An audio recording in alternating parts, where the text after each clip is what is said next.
Esselamu aleykum və rəhmətullah. Əziz uşaqlar, mən bugün sizə qısa şəkildə elm və onun əhlinin fəziləti haqqında danışmaq istəyirəm.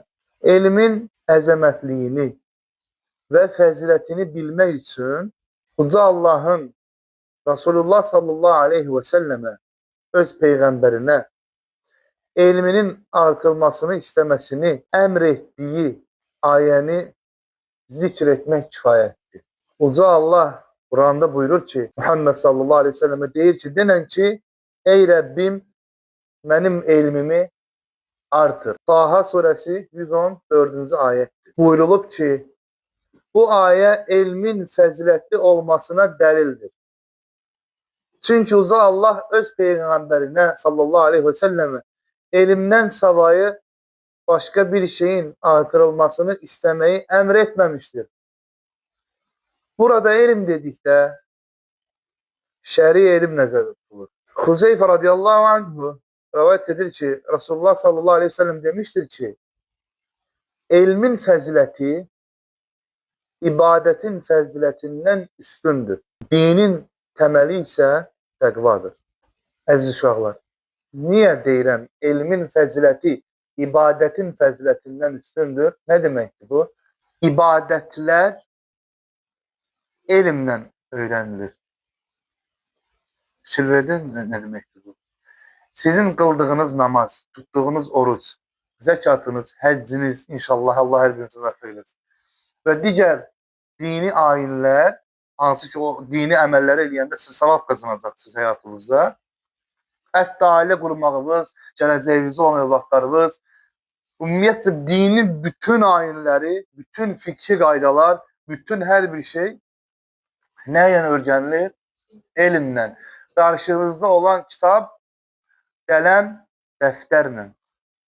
Gözəl, əxlaqlı müəllim, düzgün seçilmiş kitab və bəlalardan, elmin bütün dağlarından uzaq olan gözəl tələbə ilə. Allah hər birimizi müvəffəq eləsin. Rasulullah sallallahu aleyhi ve sellem buyurur ki, elmə yiyələnmək üçün yola çıxan kimsə, hansı ki siz elmə yiyələnmək üçün yola çıxmışsınız, qaydana qədər Allah yolunda sayılırlar. Allahu akbar. Siz evə qaydana dək Allah yolunda olmuş olacaqsınız. Hədisi Tirmizi rivayet etmişdir. Bir çox müsəlmanlar elə güman edirlər ki, fi səbilillah, yəni Allah yolunda kəlməsi yalnız cihada aiddir. Gərək gedib vuruşasan ki, Allah yolunda sayılasın. Xeyr. Əslində isə bu kəlməni Allah xatirinə edilən hər bir salih əmələ aid etmək olar. Allah üçün. Atam desin ki, uyuda nə qəşək Quranını oxuyur. Xeyr. Allah üçün edəcəksinizsə bu əməli, o zaman siz evə qaydana dək Allah yolunda sayılacaqsınız. Bir dəfə Rasulullah sallallahu aleyhi ve sellem öz sahabələri ilə birlikdə olan zaman onlar güclü və davamlı bir gəncin səhər qazanc üçün evindən çıxdığını gördülər və dedilər, vay onun halına, kaş ki o öz gəncliyini və gücünü Uca Allah yolunda xərcləyərdi.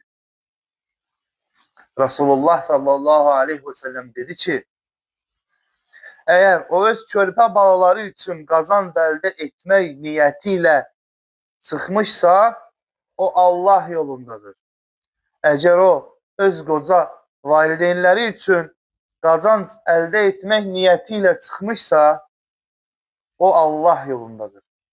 Və özü üçün qazanc əldə etmək niyyəti ilə çıxmışsa, o Allah yolundadır. Yox, əgər riyakarlıq edərək və ya şan şöhrət əldə etmək üçün çıxmışsa, o şeytan yolundadır. Hədisi Təbərani rivayet etmişdir. Uca Allah'tan hər biriniz üçün fəzilət və faydalı elm diləyirəm. Sonda onu vurğulayım ki, iki gənc olur, elm əldə eləyə bilmirlər. Oxuyur beyninə girmir və qərara gəlir ki, daha elm almayacaq. Birinci gənc görür ki, Bildiyimiz qarışqa götürüb ağzı ilə və ya belində bələcə bir çörək qırıntısını divara qalxır, düşür. Divara qalxır, düşür. Axırda bir qarət eləyir, qalxır divardan gedir. Ki, öz balasına aparıb çatdırsın. Bəli, əziyyət çəkməlidir. Baxır, deyir ki, mən bu qarışıq qədər olmayacam, yəni. Mən, Allah məni yaradıb, məxluqatın ən üstünüyəm. Mənə ağıl verib, mənə nəfs verib, mənə yeriyən əyaq, tutan əl, düşünən beyin, göz, qulaq, burun, ağız, hər şey verib mənə. Mən o elmi ala bilməyəcəm. İkinci gənc nə edir? İkinci gənc də belə məyus halda qələmin kitabı tullayır o tərəfə keçişiyə, öyrənməyəcək. Girmir də beynimə. Allah mənə bağışlayır. Oturur belə, görür ki, su daşı deşə bilər? Yox. Belə baxırıq ki, su hara, daş hara. Amma bir dənə nahiyyə, bu işarə elədiyim yerə, yanmadan su damsa, yanmadan oranı deşəcək. Su belə olsa. Tamam mı? Bu nəyə göstərir uşaqlar? Bu onu göstərir ki, qayrət lazımdır, əzm lazımdır və səbr lazımdır.